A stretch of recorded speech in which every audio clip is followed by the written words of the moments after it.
মিথ্যায় অপবাদে প্রিয়া করলো রে অপমান।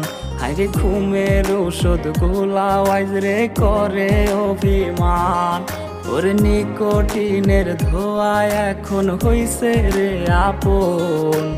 হঠাৎ শুনবি আমার গায়ে জড়াইছে কাফন।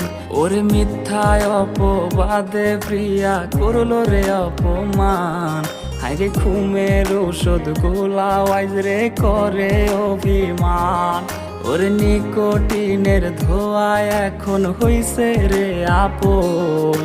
হঠাৎ শুনবি আমার গায়ে জড়াইছে কাফন। প্রিয়া প্রিয়া প্রিয়ায় আমায় ব্যথা দিয়াছে। মনের মাঝে প্রিয়ার নাকি অন্য কেউ আছে। ওরে প্রিয়া প্রিয়া প্রিয়ায় আমায় ধোঁকা